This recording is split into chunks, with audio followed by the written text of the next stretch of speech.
Imagine a symphony where instead of instruments, you have hormones, all collaborating and playing the tune of your metabolism. Now imagine what happens with inflammation. This is like having a gang of thugs break their way into the concert hall, rushing the stage, kicking over the chairs, the music stands, the instruments. That's the same as inflammation coming into your fat. This is the setup for metabolic disaster. Eating a lot of ultra-processed food can increase your risk of type 2 diabetes as high as 53%. But before we get there, let's talk about what insulin resistance actually is. Insulin resistance is a condition in which your body does not respond properly to the hormone insulin. Insulin is a protein hormone made by your pancreas, an organ in your belly located on the left side of your body. Insulin has an incredibly important job for your metabolism. It helps draw blood glucose from the food that you eat into your body. Blood glucose is the fuel that comes from food. So when we eat, we're filling up our gas tank, adding fuel to our systems. That fuel gets absorbed from our stomach into our blood, and insulin draws it into our muscles, stores the extra energy into our fat, and brings some to our liver as well. It plays an absolutely critical role in healthy metabolism and giving your body enough energy. Now, insulin resistance occurs when your body doesn't respond the right way to insulin, meaning you can make insulin, but your body isn't responding to it, so it's not able to draw that blood sugar in. And what happens at that point? Your body starts making more insulin to try to compensate. It just thinks insulin isn't working, so let me make more to bring in more blood glucose. But it doesn't work. So you make more insulin, and it just keeps going up and up and up. The blood glucose isn't being drawn properly into your tissues in your cells, so it builds up in your blood. So when you hear about blood glucose levels rising like a tide, that's actually what might be happening. You have insulin resistance. Blood sugar runs high. Insulin also starts to build up because your pancreas keeps making more and more trying to get some glucose in, and you're not getting enough energy, enough fuel into your cells.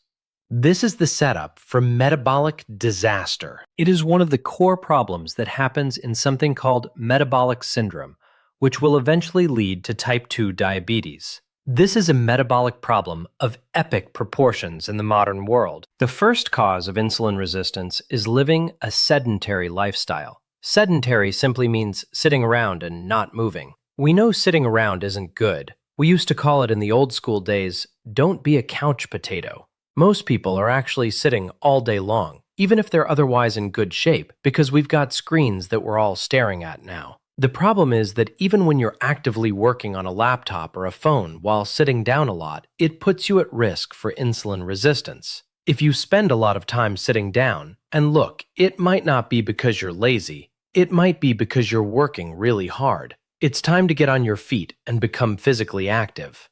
The sedentary lifestyle is linked to insulin resistance. We know this for a fact. If you're sitting all the time, you're at higher risk of developing insulin resistance. Fiber, which is found in whole plant-based foods, is really important for a good, healthy gut microbiome.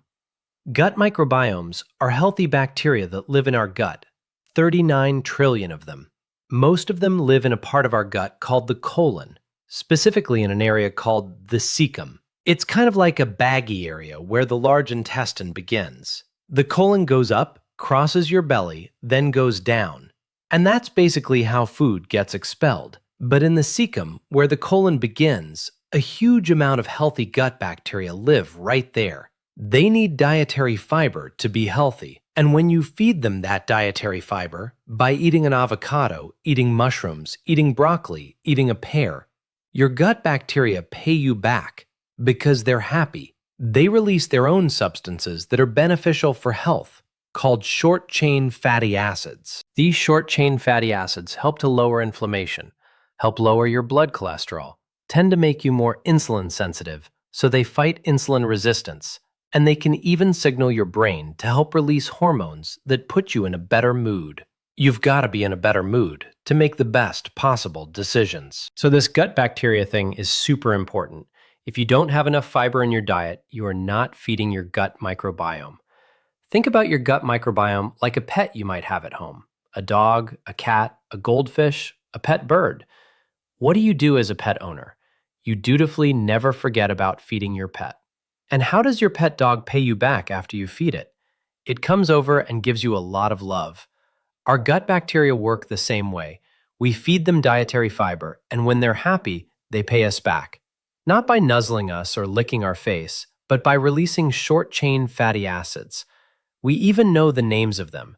There are three: acetate, butyrate, and propionate. Dietary fiber helps our gut bacteria make those short-chain fatty acids that lower inflammation and counter insulin resistance.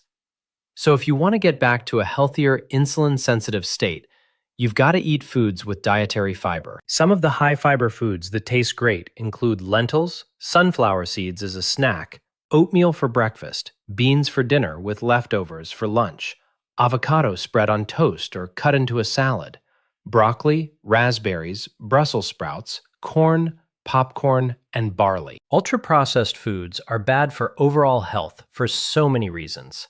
Bad for brain health, bad for cardiovascular disease, bad for gut health.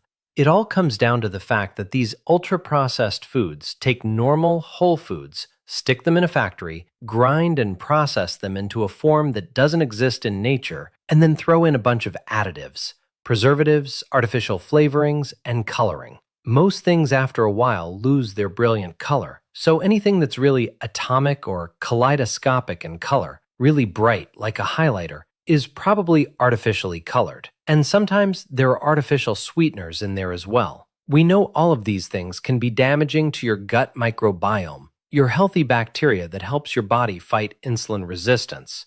Good gut health is absolutely critical, and you can't have good gut health if you're eating a lot of ultra-processed foods. Ultra-processed foods are also connected to building up too much excess visceral fat, the kind you definitely don't want too much of.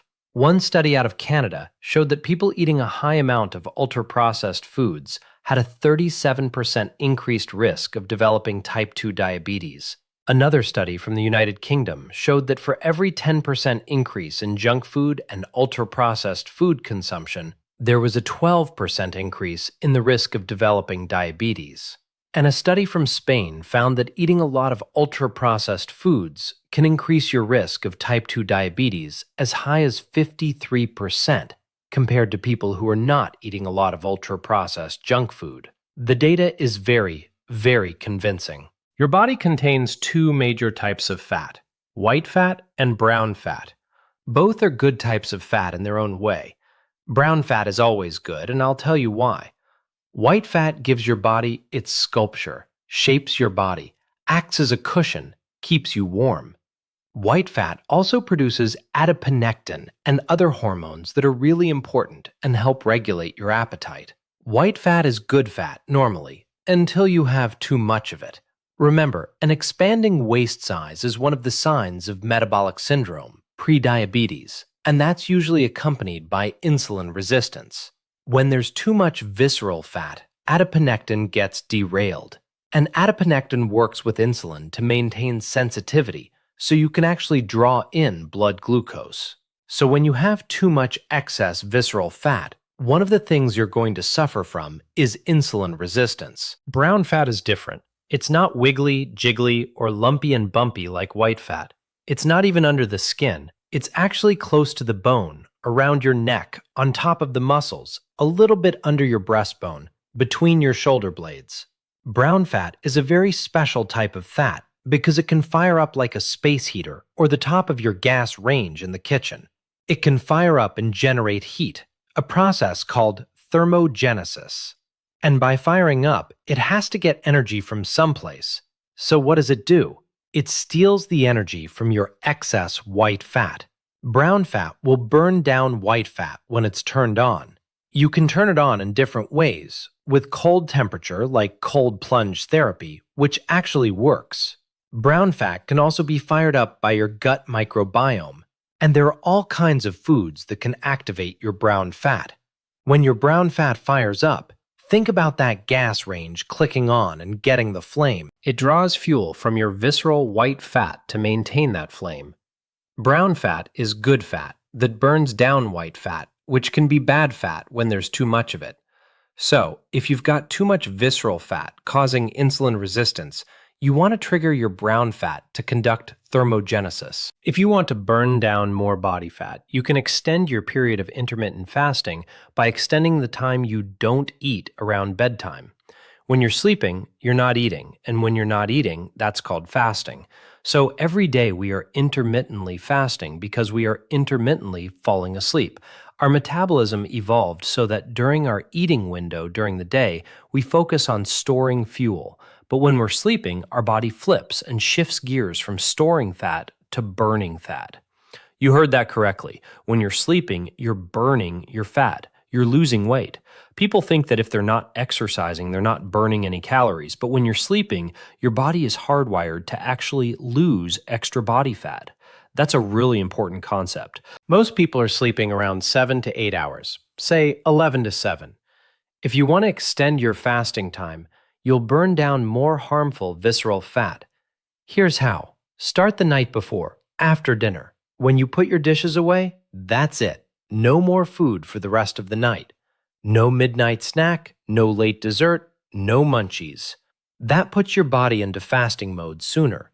You're going to go to bed at 11 o'clock, but from 8 o'clock to 11 o'clock, you're not eating anything. Pretty soon, your body is going to figure out that no more food is coming and shift gears. Now you gain those extra 3 hours between dinner and bedtime in fat-burning mode. That's one way of extending your intermittent fasting window. The other thing you do is on the other end of the equation, in the morning. You've been fasting after dinner, then fasting while sleeping, burning fat the whole time. When you get up in the morning, don't do what your mom told you to do, rushing down to the kitchen to eat breakfast before the school bus. We're adults. We don't need to follow that pattern. When you get up in the morning, say it's 7 o'clock, take your time getting ready. Brush your teeth, take a shower, get dressed. Then, rather than going straight to the kitchen table and eating, go for a little walk, get some fresh air, do some stretching. Now you've extended your fasting window, the time when your body burns body fat. When you add that up, you've now spent about half of your 24-hour cycle burning down harmful excess visceral fat. Insulin resistance is clearly related to lifestyle factors, but it turns out that genetics can play a role too. If you have a family member, a mother, father, brother, sister, or grandparent who has had metabolic syndrome or prediabetes, there's a higher chance they themselves will go on to develop type 2 diabetes. And based on genetics, they may have insulin resistance, and you might develop insulin resistance as well. I won't do a deep dive into the genetics of insulin resistance because that's a complicated story. But what I will tell you is that researchers have conducted a type of research study called genome-wide association studies. In these studies, you look at all the human genes across big populations, sequence those populations' genes, and try to figure out what links things together. It's been shown through these genome-wide association studies that there are at least a dozen genes you can inherit from your parents that are linked to a higher risk of insulin resistance. Some of these genes have tongue-twister names like PPARG, KLF14, IRS1, FTO, or TMEM163. You don't have to remember any of that. Just leave it for scientists to dive into and make sense of. The point is that genetics from your parents, if they have insulin resistance, could be passed down to you.